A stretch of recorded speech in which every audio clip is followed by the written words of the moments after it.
Justin ட்ரூடோவை கிண்டல் செய்த Trump, Canada பிரதமரிடம் ட்ரம்ப் சொன்ன செய்தி, அதிர்ச்சியில் கனடா பிரதமர். அமெரிக்காவின் அதிபர் தேர்தலில் டொனால்ட் ட்ரம்ப் வெற்றி பெற்றிருக்கிறார். வெற்றி பெற்றதும் அமெரிக்காவின் பெருமையை மீட்பதுதான் முக்கிய நோக்கம் என தெரிவித்துள்ளார். அத்துடன் இதற்கு ஒரே வழி வரி விதிப்பதுதான். அண்டை நாடான கனடா அமெரிக்காவை சுரண்டுவதாக தனது கண்டனத்தை தொடர்ந்து தெரிவித்து வருகிறார். இந்த நிலையில் ஜனவரி 20ஆம் தேதி அதிபராக பதவியேற்றதும் முதலில் கையெழுத்திடும் கோப்புகளில் கனடாவில் இருந்து இறக்குமதி செய்யப்படும் பொருட்களுக்கு 25% கூடுதல் வரி விதிப்பதுதான் என தெரிவித்துள்ளார். இந்த வரி விதிப்பை கனடாவை மிகப்பெரிய அளவில் பாதிக்கும் என ஜஸ்டின் ட்ரூடோ கருதுகிறார்.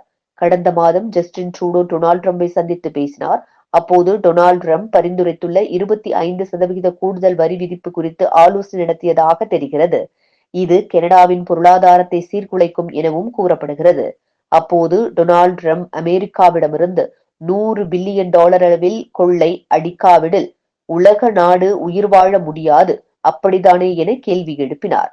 இந்த நிலையில் கிறிஸ்துமஸ் வாழ்த்து தெரிவித்துள்ள டொனால்ட் ட்ரம்ப் மற்றுமொரு பதிவில் கவர்னர் என ஜஸ்டின் ட்ரூடோவை குறிப்பிட்டு கிண்டல் செய்துள்ளார். அத்துடன் உங்களுடைய வரி 60%க்கு மேல் குறைக்கப்படும். கனடா வர்த்தகம் உடனடியாக 2 மடங்காகும். உலகில் உள்ள மற்ற எந்த நாடும் பெறாத ராணுவ பாதுகாப்பை பெறும்.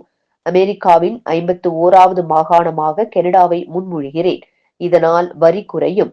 வெய்ன் கிரேட்ஸ்கை பிரதமராக முன்மொழிகிறேன் என ஜஸ்டின் ட்ரூடோவை கிண்டல் செய்துள்ளார்.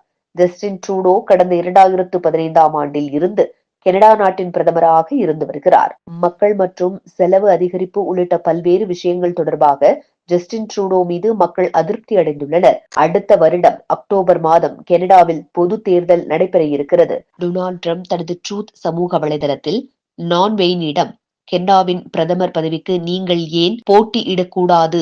விரைவில் கனடாவின் ஆளுநர் என்று அறியப்படுவீர்கள். நீங்கள் எளிதாக வெற்றி பெறுவீர்கள். நீங்கள் பிரச்சாரம் செய்யக்கூட வேண்டியதில்லை என்றேன் என ட்ரம்ப் பதிவிட்டிருக்கிறார்.